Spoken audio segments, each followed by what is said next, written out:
we're through 5 weeks of the college football season. How have your opinions on the top quarterbacks that will be entering the 2023 draft changed? Not a lot, really. I think C.J. Stroud, Will Levis, Bryce Young, those are your big three. Anthony Richardson's got some work to do, but the talent is in abundance, okay? He's still raw, so we'll see how his year goes. Tyler Van Dyke's had those struggles at Miami. How will he bounce back from being benched? Now he's still the starter with the Hurricanes. And then you had to transfer Cam Ward from Washington State, remember, from Incarnate Word, now at Washington State. Jaron Hall, BYU, Hendon Hooker, Tennessee. A lot of guys to work through, but there is right now the big three established at the top of the board in Stroud, Levis, and Young. Mel, you mentioned Hendon Hooker at Tennessee. I fell in love with him just watching him play against Florida, and prior to that, I had a chance to take a couple little snippets at him, a few quarters. What is it that will intrigue the National Football League about him?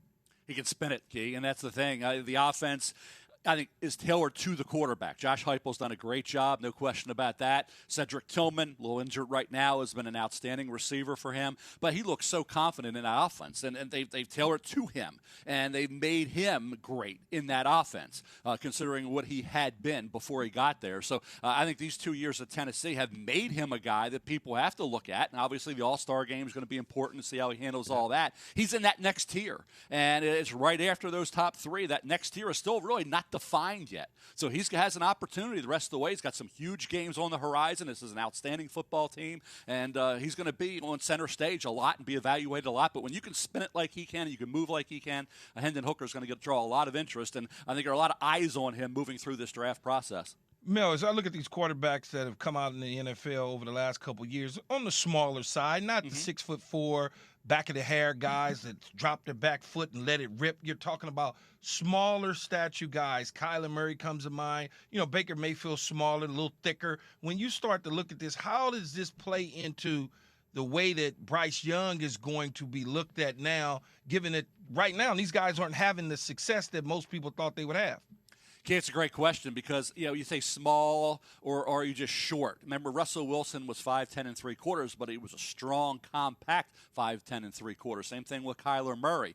Bryce Young has a different body type. And what's he going to be? We don't know. Is he going to be 5'11", 5'11.5"? He's listed at 6 foot. Is he going to be 175, 180, 190? We don't know. But the bottom line is he doesn't have that stature of the guys who were just short but weren't small. So Bryce is a different kind of quarterback from that standpoint. But at money time, he's huge. And what he's done as the point guard, distributing that football, and the way he plays the game, you got to appreciate that. Right now, he's pretty high up on my board. I'm going to have a new board coming out in a couple of weeks. I just did one about a week and a half ago. Actually, a couple of weeks ago, on the 22nd of September, he was at number 6. I had Will Levis from Kentucky at 4, C.J. Stroud at 2. So it's still, they're all right there. It's that 3-horse race, but they're all outstanding quarterbacks. Levis is the guy in an NFL offense at Kentucky, has had some rough moments with the turnovers. I get that, but he's at Kentucky. The offensive line has not helped him much. He has to work hard for what he does there, and that's in the NFL. It doesn't come easy. It comes easy for pitch and catch quarterbacks.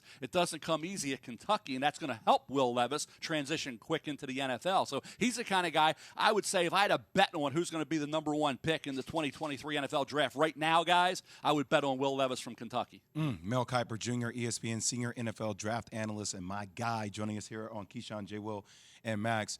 Mel, when you look at quarterbacks, obviously, we talk about Tua, his size. You talk about smaller quarterbacks, Kyler Murray, Bryce Young in that conversation. Considering what we've seen happen to Tua over the past couple of weeks, do you think there's any concern that teams are starting to get a little bit scared about smaller quarterbacks and stuff around concussions and just their smaller frames overall in general?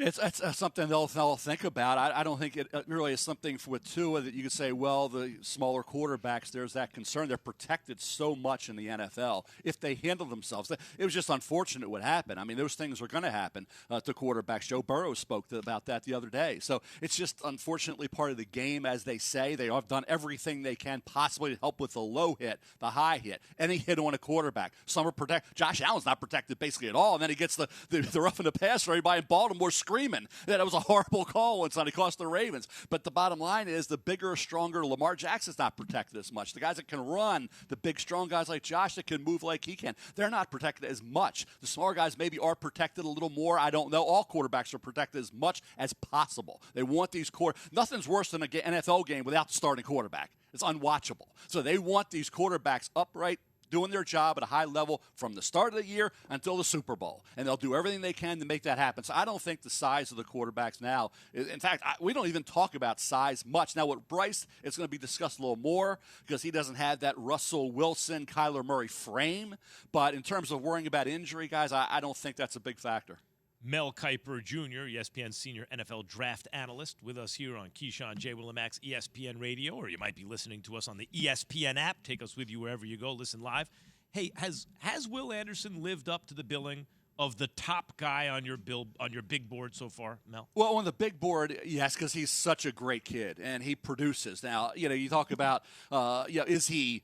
Yeah, Myles Garrett, who could bend that edge like no other, bend that corner. I mean, he could get around there like the speed skaters. I mean, it was amazing what he could do and what he can do and what he's doing. When you think about, what Von Miller does, that's a separate group where Will Anderson's not that incredibly explosive pass rusher like they are, but they're special for a reason. They're in that, like I said, that elite group that very few are ever going to touch.